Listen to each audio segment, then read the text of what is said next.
자, 오늘 본문은 창세기 21장 22절에서 27절입니다. 그때 아비멜렉과 그 군대 장관 비골이 아브라함에게 말하여 이르되 네가 무슨 일을 하든지 하나님이 너와 함께 계시도다. 그런즉 너는 나와 내 아들과 내 손자에게 거짓되이 행하지 아니하기를 이제 여기서 하나님을 가리켜 내게 맹세하라. 내가 내게 후대한 대로 너도 나와 내가 머무는 이 땅에 행할 것이니라. 아브라함이 이르되 내가 맹세하리라 하고 아비멜렉의 종들이 아브라함의 우물을 빼앗은 일에 관하여 아브라함이 아비멜렉을 책망하매 아비멜렉이 이르되 누가 그리하였는지 내가 알지 못하노라. 너도 내게 알리지 아니하였고 나도 듣지 못하였더니 오늘에야 들었노라. 아브라함이 양과 소를 가져다가 아비멜렉에게 주고 두 사람이 서로 언약을 세우니라. 네, 우리 제주도 땅을 중국 사람들이 많이 사서 또 중국 사람들의 소유가 되었다는 말을 들을 때 한국 사람으로서 속상한 적이 있습니다. 그쵸? 외국 사람들이 딴 나라 땅을 사는 것이 그렇게 쉽지는 않은데 별로 기분 좋은 일이 아니죠. 예. 외국인이 딴 나라에서 재산권을 행사하는 것은 좀처럼 쉽지 않아요. 예. 우리가 이 땅에 사는 것은 실제로 외국에 사는 것과 같습니다. 그리스도인이 이 세상에 사는 것은 우리는 거류민으로서 산다고 말씀하시죠.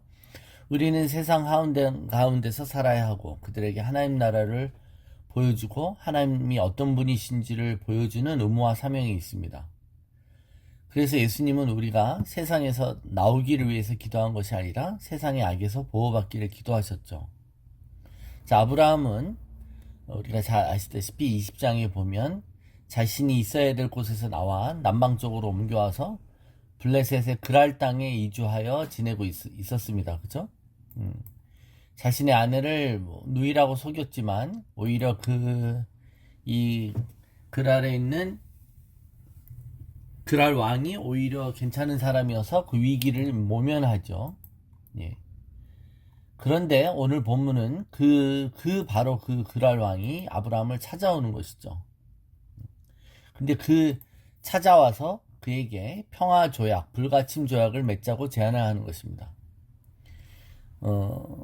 우리가 이민을 가 있는데, 잠깐 이민 가 있는데, 이민 간 나라의 수상이 국방장관과 함께 찾아와, 불가침 조약을 맺자고 제안한다면, 그게 뜻하는 바가 뭘까요? 아브라함도 상당한 어떤 세력을 가진 자라는 것을 알 수 있죠. 예. 자, 오늘 본문에 보면 아비멜렉이 와서 먼저 무슨 일을 하든지 하나님이 너와 함께 계신다고 고백합니다.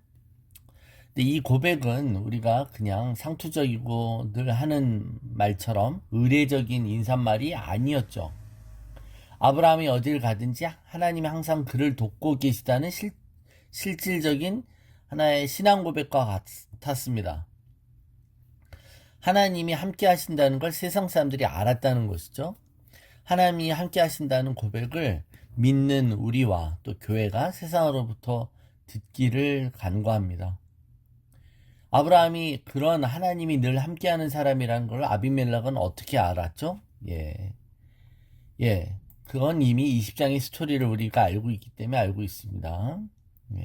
아브라함이 그 땅의 사람들을 두려워해서 아내를 누이라고 속였었을 때 하나님이 이 아비멜렉 왕의 꿈에 나타나셔서 사라를 보호해 주시고 아비멜렉 집안의 태를 닫으셨다가 아브라함의 중보 기도로 인해 그 집안의 태를 다시 회복시키신 사건을 알고 있다는 겁니다. 그러자 이 아비멜렉이 수많은 보화로 아브라함과 사라에게 보답하고 이 땅에서 원하는 곳에 있어도 되고 원하는 때까지 있어도 된다라고 허락했던 것입니다. 자, 그러면서 한 가지 약속해달라는 겁니다. 자신의 후손들에게 거짓을 행치 말라는 거예요. 자, 한번 뒤인 적이 있어요. 아브라함이 자기 아내를 누이라고 속인 적이 있으니까 아비멜렉은 한번 크게 놀랐죠. 그러니까 이제 다시는 그런 식으로 속이지 말아달라고 부탁하는 겁니다. 자, 아비멜렉이 보는 아브라함은 어떤 사람일까요? 이 사람은 도대체 누군데 하나님이 이 사람을 이토록 보호하시고 위하시는 걸까? 또 그가 기도할 때 우리 집안의 태가 다시 열리는 걸까? 그래서 비록 일개의 개인이지만 이 사람 참 조심히 다뤄야 될 중요한 인물이라는 것을 본능적으로 직감적으로 아비멜렉이 알았던 것입니다. 우리가 세상에 살 때 하나님의 말씀에 순종하고 하나님의 특권을 누리고 하나님의 호의를 받을 때 세상은 우리를 두려워하게 돼 있습니다. 아합 왕은 엘리야를 두려워했어요. 트러블 메이커라고 비난도 했지만 그러나 엘리야가 뭔가 하면 되게 두려워했던 것이죠. 바로 왕도 모세를 두려워했습니다. 하나님은 우리가 하나님의 뜻대로 살아갈 때 이 세상에서 이런 권세를 주시죠. 이 권세는 우리 스스로 만든 권세가 아니라 하나님이 우리에게 부여하신 권세였습니다. 그러니까 우리가 우리 자신에 대한 권세, 우리가 누구인가에 대한 정체성을 인식할 때 세상은 우리보다 먼저 우리를 알아볼 수 있습니다. 그런데 정작 우리가 어떤 존재인지, 우리가 하나님이 함께 하신다는 것을 어떻게 인식할까요? 세상은 우리를 보고 저 사람에게 하나님이 특별한 은혜가 있고 하나님이 함께 하시는가를 알지만 믿는 사람 중에는 하나님이 우리와 함께 하시며 또 우리와 늘 동행하신다는 것을 어떻게 보면 세상 사람들이 객관적으로 보는 것만큼 못 보는 사람들도 있다는 것이죠. 믿는 사람들은 오히려 내가 하는 일들이 다 잘 될 때만 하나님이 나와 함께 계신다고 착각하는 수가 있어요. 그리고 오히려 고난과 시련이 오면 하나님이 나를 내버려 두시고 방관하시고 떠났다고 착각합니다. 일종의 착각이자 자기 확신인데 자기가 그게 거꾸로 뭘 뜻하죠? 자기가 잘 나가는 것은 하나님이 함께 하신다는 증거라고 여기기 때문에 그걸 자랑해요. 사람들에게, 믿지 않는 사람들에게. 내가 이렇게 잘 나가서 하나님 나와 함께 하시는 거야 라고 그것을 자랑하고 또 그것을 간증합니다. 솔직히 이것은 인간의 억측이자 틀린 것이죠. 우리가 하나님의 이름과 나라를 간증할 때 우리의 형통만을 간증하는 게 아니죠. 우리의 고난과 또 수많은 풍파 가운데서도 우리를 위로하시고 우리와 함께 하시는 하나님을 얘기할 수 있어야 되는 것이에요. 그런데 왜 우리는 잘 나가는 것만 간증하냐 이겁니다. 이것을 말함으로 사람과 하나님을 조종하려고 하죠. 사람들에게는 하나님이 자기의 편을 들어주신다는 것처럼 인식을 주고 싶어 합니다. 또 하나님께는 하나님 내가 이렇게 말했으니 하나님 계속 나를 잘 봐주시라고 하나님을 조종하려는 일종의 반협박의 마음도 있는 것이죠. 하나님의 사람은 이런 식으로 조종하거나 분위기를 몰아가지 않습니다. 하나님과 사람을 자기의 편으로 만들려고 하지 않죠.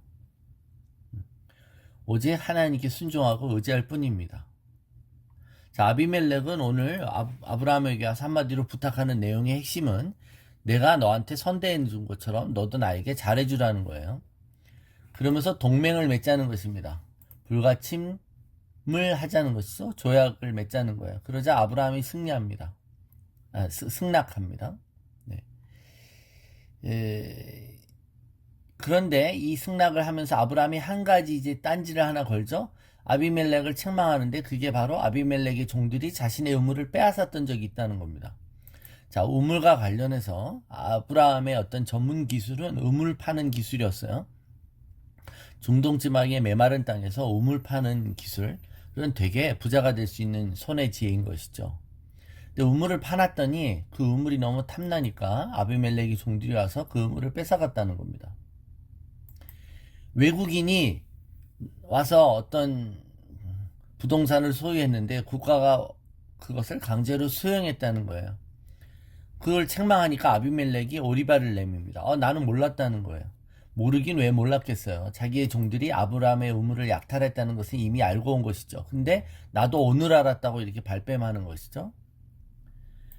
아내를 빼앗은 것 때문에 홍역을 겪었던 것을 알고 있는 아비멜렉이 후환이 두려워서 지금 자신 신고하는 분위기로 온 거예요. 원래 이게 지금 왜 불가침하게 하냐면 이것 때문에 자기에게 또 화가 일어날까봐 미리 와서 우리 평화조약, 불가침조약을 맺자고 선수를 치는 것입니다. 여러분, 이 아비멜렉이 되게 괜찮은 사람이지만 또 세상 사람이죠. 예, 그래서 믿는 사람을 대할 때 이렇게 대하는 것입니다.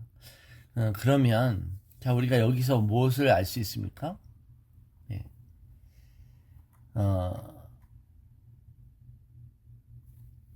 아브라함이 세상 가운데 살 때 하나님 우리가 손해보지 않게 하시죠?